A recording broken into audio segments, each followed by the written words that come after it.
सोच पढ़ने से कुछ नहीं होता।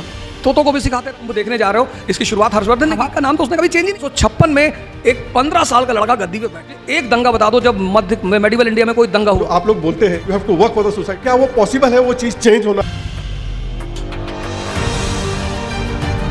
और आज के मैं हालात देखूं और आज की चीजें देखूं तो क्या वो पॉसिबल है वो चीज चेंज होना जो आप लोग बोलते हैं कि चेंज द थिंग्स?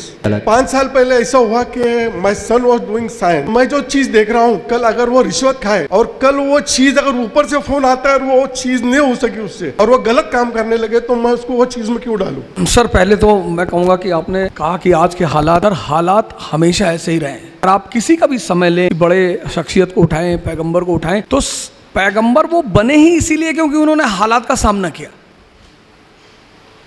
अगर हालात अच्छे होते तो पैगंबरों को आने की जरूरत ही क्या थी सर? अब आपका बेटा ये डिसाइड करेगा। देखिए इन साहब ने इतनी बातें कही, इन्होंने अपनी बातों में आंसर दिया। एक आम आदमी की पूरी जिंदगी दर्द से भरी हुई है, बस वो आम है। एक महान आदमी की पूरी जिंदगी चुनौतियों से भरी हुई है। ये जो आपने शब्द यूज किया ना हालात, सर हालात से ही तो लड़े राम मोहम्मद साहब। आप मोहम्मद साहब का टाइम देखिए, पहली चीज।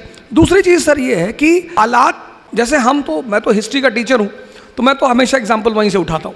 1398 मूर हिंदुस्तान आता है, तबाही मचाता है, सब कुछ खत्म कर देता है। 1398 से लेके 1556 सेकंड बैटल ऑफ पानीपत, आप समझ लो 150 साल हिंदुस्तान की हालत खराब, सब कुछ तहस नहस। और उस परिस्थिति में सर 1556 में एक 15 साल का लड़का गद्दी पे बैठता है, अकबर।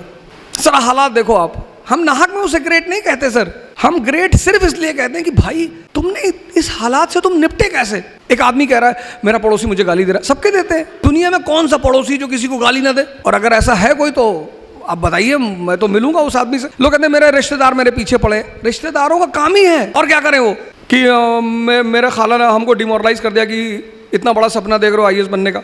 अरे कुछ पहले कर लो, अपने माँ बाप की स्थिति देखो। सर काम ही है सर।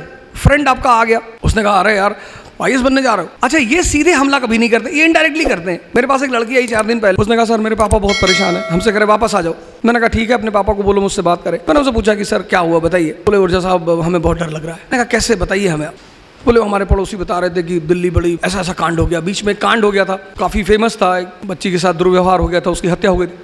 मैंने कहा सर इंदिरा गांधी मार दी गई सर, प्राइम मिनिस्टर उस वक्त थी, आप खुदा बन रहे हो सर, बचा लोगे? ले जाओ सर। हिस्ट्री ने जिसको भी ग्रेट कहा सर, 51 साल की कैरियर में उस आदमी ने तौहीद इलाही, मैं तो यूपी का हूँ, इलाहाबाद का नाम बदल गया, प्रयागराज हो गया, लेकिन कभी अगर मेरी मुलाकात हमारे ऑनरेबल CM से होगी तो मैं उनसे बोलूंगा सर इलाहाबाद का नाम तो उसने कभी चेंज ही नहीं किया सर, उसने चेंज ही नहीं किया सर। प्रयाग आज भी वहां मौजूद है। प्रयाग स्टेशन, आप कभी इलाहाबाद जाएंगे तो आप देखेंगे वहां 2 स्टेशन है, एक इलाहाबाद स्टेशन है, एक प्रयाग स्टेशन है। तो प्रयाग तो वहां आज भी है sir. Allahabad is a meeting ground. जैसे मैंने आगरा के बारे में आपको बताया, तो इलाहाबाद में 2 नदियां आके मिलती हैं, यमुना और गंगा। तो आप पूरी नॉर्दर्न इंडिया उस नदी से कवर कर सकते हो। तो वो बेसिकली एक मिलिट्री बेस है सर। आप कभी इलाहाबाद जाओगे तो आप देखोगे गंगा के किनारे किला बना हुआ है, आर्मी स्टेशन है हिंदुस्तान में। दूसरी बार, पहली बार हर्षवर्धन ने कराया, उसने सारे संतों की मीटिंग कराई सर। ये जो आज आप कुंभ देखने जा रहे हो, इसकी शुरुआत हर्षवर्धन ने की। तो सर टैलेंट ही इसी चीज का है। मालिक ने हमें तोहफा दिया, मैंने आपसे कहा मन, तो वो कहता है कि अब ये दे दिया। 1453 मुसलमान दुनिया की ऊंचाई पे, स्पेन, चाइना सी, कैस्पियन, हिंदुस्तान, यहूदी जमीन पे। सर आज आप देखो यहूदी दुनिया में ऊंचाई पे, मुसलमान जमीन पे। क्योंकि एक चीज मिस कर गए वो, कि हमें समय को समझना है सर। यही तो टैलेंट है, यही तो हिस्ट्री मुर्दों को क्यों छेड़ेगी? उमर साहब थे खैलिफ, आप देखो पुराने जितने भी आज अमेरिका में डिपार्टमेंट है रॉकफेलर, वो कहां से आया सर? बगदाद से। उस डिपार्टमेंट को किसने बनाया था? कैलिफ अल हारून ने। उस डिपार्टमेंट का नाम था बैतुल हिकमत। दुनिया के सारे विद्वानों को बगदाद बुलाया जाता था। मैंने तो मास्टर ब्लास्टर सचिन का नाम सुना, आज मैंने मास्टर ब्लास्टर सैफिन को देखा सर। आपके सामने इतना बड़ा एग्जाम्पल बैठा हुआ है सर। यही तो आपने अपने बेटे को गलत मना किया सर। मैं माफी चाहता हूं, आपको नहीं करना चाहिए था सर, क्योंकि तब आपको समझ में आता वो टैलेंट जो है ना सर, हो सकता है आपके बेटे के सामने लग जाता द ग्रेट। आज हम जिस दौर से गुजर रहे हैं सर, हो सकता है वो बंदा उस चीज, यही तो चुनौती है सर। मैं एक जगह क्लास लेने गया, मैं अब हिस्ट्री मुझे पढ़ाना है सर, तो और मुझे यूनिटी इन डाइवर्सिटी पढ़ाना है। उन्होंने मुझसे कहा ओझा साहब आपने मुगलों की बड़ी तारीफ कर दी। मैंने कहा सर मैं थोड़ी करता हूँ, इतिहास करता है सर। बोले नहीं आपने कुछ ज्यादा ही कर दी। अरे मैंने कहा किसकी कर दी सर? मुगल मेडिवल इंडिया हमारा, एक कम्युनल दंगा नहीं हुआ सर। एक क्लास में 100 से ज्यादा लोग बैठे, मुझे एक दंगा बता दो जब मध्य मेडिवल इंडिया में कोई दंगा हुआ। हुआ ही नहीं सर। इल्तुतमिश मौलानाओं का एक डेलीगेशन उससे मिलने के लिए आता है, इम्प्लीमेंट डेथ और इस्लाम इन हिंदुस्तान। उसका गुरु है कुतुबुद्दीन बख्तियार काकी। आप दिल्ली जाओगे तो देखोगे कुतुब मीनार, वो उसी की है, काकी साहब के नाम पे है। सूफी आदमी कुतुबुद्दीन ऐबक मिलने गया काकी से, कहा कि सर ये हमारे जो धार्मिक लीडर हैं ये ऐसा ऐसा कह रहे हैं। उसने पूछा कि ये जो क्राउन रखे हो उस सर पे कितने का? 5 करोड़ का। कहा ठीक। और मौलाना साहब बोले 10 रुपए का। तो एक कांस्टेबल भी कैप पहनता है, एक सब इंस्पेक्टर भी पहनता है, एसपीसीटी भी पहनता है, लेकिन हर कैप की एक वैल्यू है सर। वो वैल्यू उसकी थॉट प्रोसेस को डिफाइन करती है। संत अलग है सर, उनको बीच में मत लाइएगा, वो तो कुछ नहीं पहन। उसने कहा तो तू 5 करोड़ के हिसाब से सो, 98% नॉन मुस्लिम, हम 2%, हम इन पे शासन कर रहे हैं। क्यों? क्योंकि ये डिवाइडेड है, ये ब्राह्मण क्षत्रिय वैश्य, ये एक दूसरे को देखना नहीं चाहते। यही हमारी ताकत है।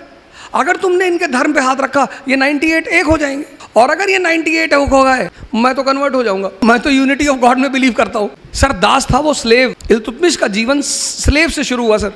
उसकी बेटी, 50 बेटे थे सर, 50। ग्वालियर में मार हो गया वो।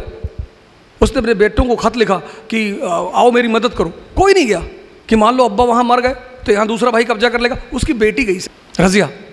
उसने कमांड ली अपने हाथ में, ग्वालियर के राजा को हराया सर, ग्वालियर पे कब्जा किया। उसने ग्वालियर में अपनी बेटी का राज्याभिषेक कर दिया। 13वीं शताब्दी का मुसलमान, उसने ग्वालियर में, उसने कहा मेरे बाद मेरी बेटी।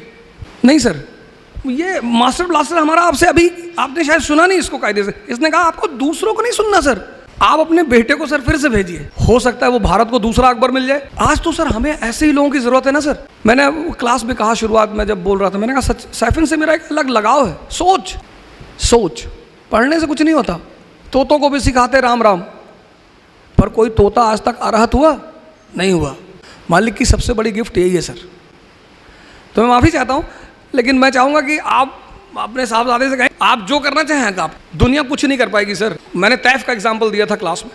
आज दुनिया का दूसरी जो सबसे बड़ी पॉपुलेशन है वो मोहम्मद साहब की फॉलोवर है सर। चुनौतियों से जो लड़े वो हीरो, और चुनौतियों को जो दर्द कहे वो आम आदमी।